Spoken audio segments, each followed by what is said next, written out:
नमस्कार शेतकरी मित्रांनो, मी रुपाली विजय सूर्यवंशी होय आम्ही स्मार्ट शेतकरी VS या आमच्या YouTube चॅनलवर आपल्या सर्वांचे स्वागत करते। चॅनलवर जर नवीन असाल तर सर्वप्रथम आमच्या चॅनलला सबस्क्राइब करून सपोर्ट करा। आज आपण पुन्हा एकदा हिंगणगादे येथील मोहिते सरांच्या ऊसाच्या प्लॉटला भेट दिलेली आहे। जसं तुम्हाला पहिल्या व्हिडिओमध्ये आम्ही सांगितले की मोहिते सरांचं आपण वेळोवेळीचं नियोजन आपण घेणार आहोत की ते कशा पद्धतीने नियोजन करतात आणि 100+ टार्गेट करतात। तर आज आपण खोडवा व्यवस्थापन त्यांचा आता ही खोडव्याच्या प्लॉटमध्ये आहोत आपण आणि खोडवा व्यवस्थापन 50 दिवसाचा प्लॉट आहे त्यांचा। तर 50 दिवसापर्यंत मोहिते सरांनी काय नियोजन केले ते आपण सरांच्याकडून जाणून घेऊया। सर नमस्कार। नमस्ते सर, तुमचं नाव काय?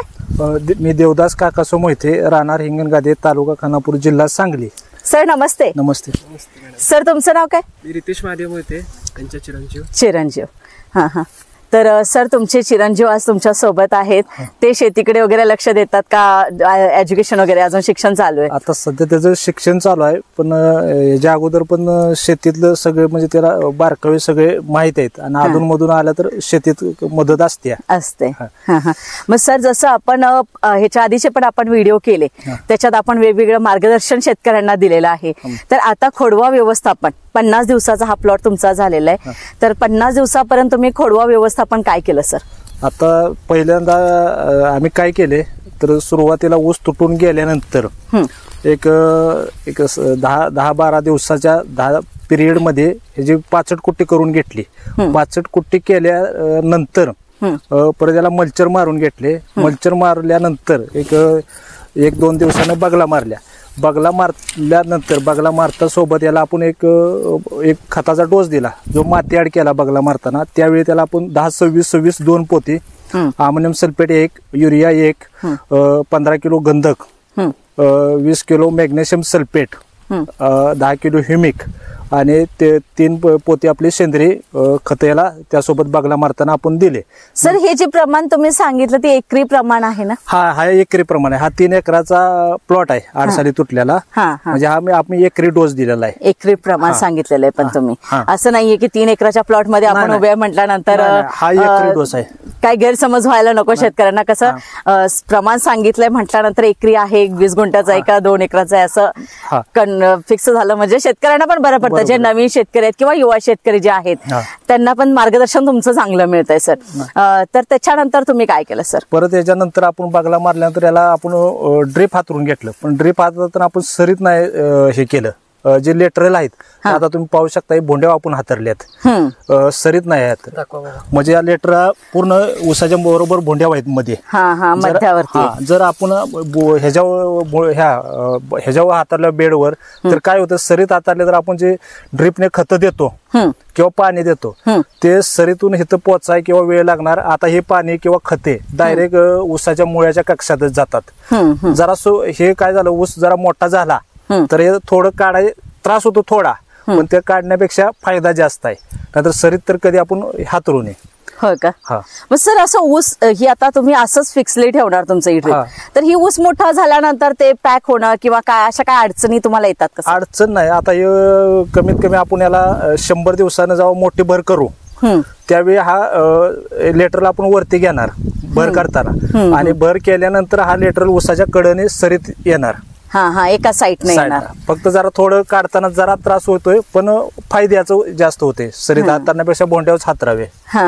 आणि जी काय आपण खत वगैरे घालतोय ते पण योग्य डायरेक्ट खत ऊसाच्या मुळ्याच्या कक्षातच जाणार आणि कमी पाण्यात तुम्हाला हे होणार। पाण्याचे शॉर्टेज असले तर डायरेक्ट तेवढ्या ऊसापुरतच पाणी तुमचं बोंड्या असल्यामुळे। सरीत असलं की ते तुम्हाला पाणी पण जास्त लागणार, खत तुम्हाला मुळ्याच्या कक्षाच्या बाहेर जाणार। मग सर, त्याच्यानंतर तुम्ही काय नियोजन केलं? त्याच्यानंतर आपण काय केले, ह्याला आठवड्याला एक 5 kilo ammonium sulphate, 5 kilo urea, एक 2 किलो हे मिरोट पोटॅश पांढरा पोटॅश, 1 किलो मॅग्नेशियम सल्फेट आणि 1 किलो फॉस्फरिक ऍसिड अशा आठवड्यात आपण दोनदा दिले। ह्या एकरी प्रमाण आहे, म्हणजे 3 एकराला त्याला डिवायडेड, म्हणजे 15 kilo urea, 15 kilo ammonium sulphate. हा म्हणजे आठवड्यातनं 2दा ड्रिपवारी खत दिले ते आपण। आठवड्यातनं 2 वेळा? आठवड्यातनं 2दा। तसे तुम्ही 1-8 दिवस जमत असले तर दिले तर काही हरकत नाही, म्हणजे प्रमाण कमी करून.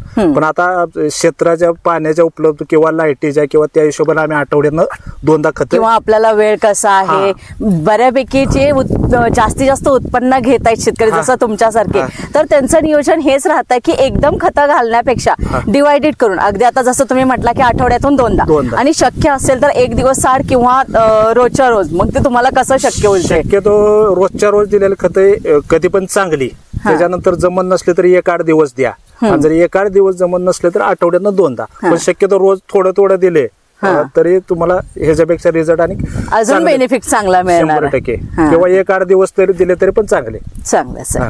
म्हणजे अशा पद्धतीने नियोजन केलं तर नक्कीच, जसं की आपण आतापर्यंत सांगत आलोय की शेती जर आपण व्यवसाय म्हणून, बिझनेस म्हणून जर शेतीकडे बघितल्या आणि आपण तसाच वेळ जर दिला, जॉबला आता मुलं अलीकडे जॉबला तुम्ही बघू शकता, जॉबला 8-8, 16-16 तास जॉब करणारी मुलं आहेत, तर 16 तास जॉब करत असताना तेवढं लक्ष शेतीकडे दिलं जाते का? आता तुम्ही शिकताय सर, तर जॉब करायचं म्हटलं तर आपल्याला 8 तास, 9 तास किंवा 16 तासाची ड्युटी राहते, पण शेतीत तेवढा टाइम दिला जातो का? नाहीये. त्याचा निम्मा टाइम सुद्धा दिला जात नाहीये. तेवढा टाइम जर दिला तर मला वाटतं नक्कीच बिझनेस पेक्षा, म्हणजे कुठल्याही जॉब पेक्षा शेतीत आपण नक्कीच बेनिफिट चांगला मिळणार आहे. म्हणजे कायम तुम्ही हा बिझनेस म्हणून केला तर शेती कायम तुम्हाला 100% परवडणार, आणि जॉब किंवा त्याच्यापेक्षा 100% शेतीत तुम्हाला जास्तच हे राहणार. फक्त तुम्ही प्रोफेशनल होऊन केली पाहिजे, तेवढा वेळ आपण दिला पाहिजे. तेवढा जर वेळ दिला तर नक्कीच आपल्याला बेनिफिट चांगला. आता आपण तुम्हाला कुठलाही व्यवसाय केला किंवा जॉब केला तिथं आपण वेळ देतोच, तोच वेळ इकडे, कारण का तिथे बांधिलकी राहते. आपल्यावरच्या पोस्टवर ऑफिसर असतात, ते त्यांना आपल्याला जबाब द्यायचा असतं, त्यामुळे ते वेळोवेळी आपल्याला टाइम टू टाइम तिथे हजेरी लावायचीच आहे. तसं शेतीत नाहीये. शेतीत कधी कसं तुम्ही टायमिंगवर सगळ्या म्हणजे वेळेवर प्रत्येक गोष्ट केली. ह्याला परत आपण काय केलं होतं, हा 50 दिवसाचा खोडवा आहे की नाही, याला परत आपण एक 30-35 दिवसानं, आता 65 कुट्टी केल्यामुळं सरीत तर 65 आहे, तिथं तण काय जास्त आलं नव्हतं, भोंड्यावर तण आलं होतं, तर ते आपण बांगलून घेतलाय. हा प्लॉट इथं तणनाशक मी काय फवारणी केलेलं नाही, हा प्लॉट बांगलून घेतलाय. त्याच्यानंतर आपण काय केलं, याला 20 दिवसानं संजीवकाची फवारणी केली होती आपण. 6BA, GA, एक कीटकनाशक, एक बुरशीनाशक, एक मायक्रोन्यूट्रंट, त्याला पहिली आपण त्याला स्प्रे मारला होता एक 20 दिवसानं. त्याच्यानंतर एक परत 10 दिवसाच्या गॅपनं त्याच्यानंतर आपण याला दुसरा स्प्रे वसंत ऊर्जा प्लांट हेल्थ, एका लिटरला 5 मिली असा एक ह्या प्लॉटला दुसरा स्प्रे घेतला.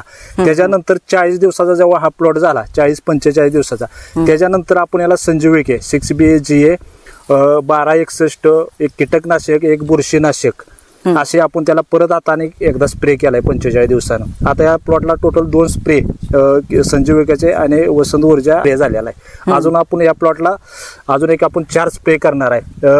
स्प्रे एक 120 ते 25 दिवसापर्यंतच करता येतो, परत ऊसाची हाईट झाल्यामुळे करता येत नाहीत. अजून आपल्या याच्यात 4 स्प्रे आपण करणार आहे या प्लॉटला. मग ते अजून पुढचे किती दिवसाच्या अंतराने तुम्ही करणार? प्रत्येक आता आपण काय केलंय, याला प्रत्येक 20 दिवसाच्या अंतराने आपण स्प्रे आता याला करणार आहे. म्हणजे आता कसं, आता आपण एक 10 दिवसापूर्वी केलाय, अजून एक 10 दिवसानं आपण याला दुसरा स्प्रे करणार आहे. त्याच्यानंतर परत प्रत्येक 20 दिवसांना आपण याला स्प्रे करणार आहे. आणि खताचं प्रमाण आपण जसं ड्रिपनं सोडतोय तसं जसा ऊस मोठा होईल तसं ते खताचं प्रमाण त्या हिशोबाने आपल्याला म्हणजे वाढवतं. आता मला 5 किलो आपण देतोय अमोनियम सल्फेट, 5 किलो युरिया. परत आता काय करावं, जरा मोठा ऊस झाला तर आपण ते थोडं 7-7 किलो करायचं आहे, किंवा MOP 2 किलो असला तर तो 4 किलो करायचा आहे. आणि महत्वाचा विषय, आता आम्ही इथं अमोनियम सल्फेट सोडतोय जिथं पाणी टंचाई असेल किंवा काय, किंवा उन्हाळा असेल, पाण्याची कमतरता असेल, तिथं फक्त युरिया आणि MOP सोडावं. अमोनियम सल्फेटला काय होतंय, पाणी जास्त लागणार.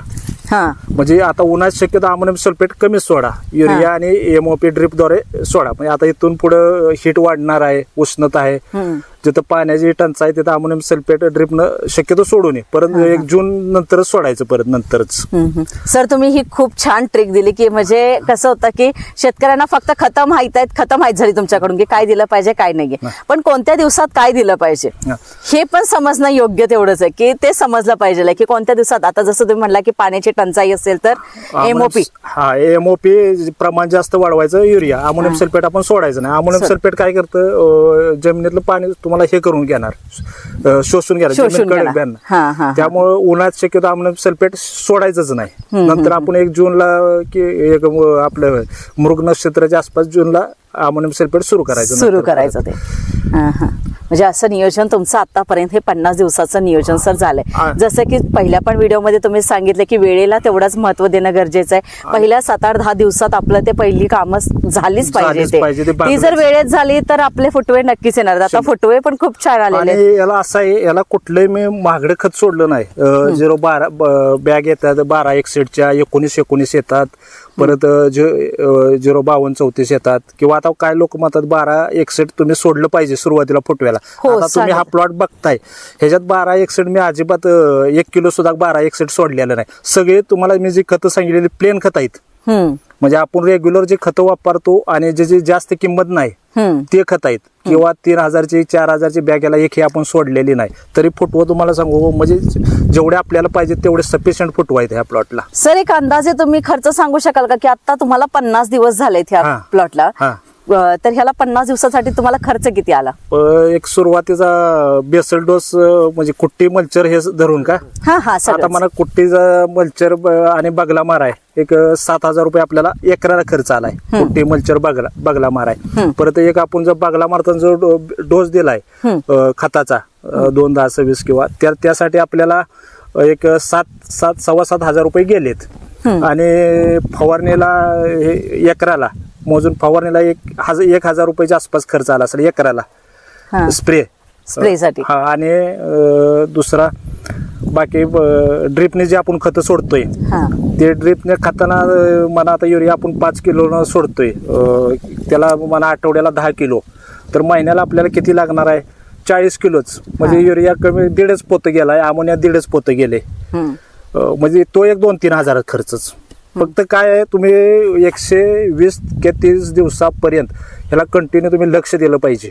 कोणतंही आडसाली ऊस असू ना तर खोडवा 120-30 दिवसापर्यंत तुम्ही कंटिन्यू प्रत्येक 20 दिवसानं तुम्ही याला स्प्रे भेटला पाहिजे, खतं वेळेवर गेले पाहिजे. ती म्हणजे सुरुवातीचाच तुमचा विषय आहे 120 दिवसाचा. परत तुम्ही नंतर काय करचाल 120 दिवसानं, मग ते परत पिकअप घेत नाही.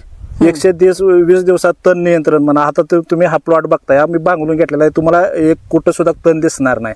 अजून एकदा याच्यात तण उठलं की सर आता अलीकडे जास्तीत जास्त बघितलं जातं की तणनाशकच दिलं जातं, पण तुम्ही हा प्लॉट बांगलून का घेतला?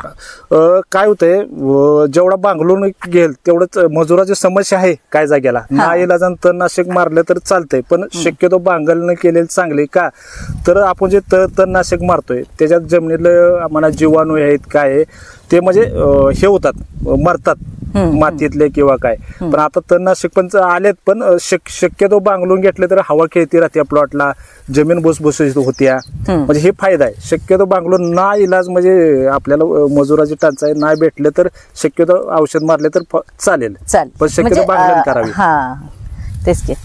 तर सरांनी खूप छान माहिती दिली इथे आज आपल्याला. तुमचे जर काही प्रश्न असतील तर नक्की कमेंटद्वारे आम्हाला सुचवा. आम्ही ते प्रश्न मोहिते सरांना नक्की विचारू आणि मोहिते सर आपल्याला त्या प्रश्नाचं उत्तर नक्की देतील ही मी आशा करते. सर धन्यवाद आपल्या दोघांचेही, तुम्ही खूप छान माहिती दिली सर. आणि आपल्या सर्वांचेही मनापासून धन्यवाद शेवटपर्यंत व्हिडिओ पाहिल्याबद्दल.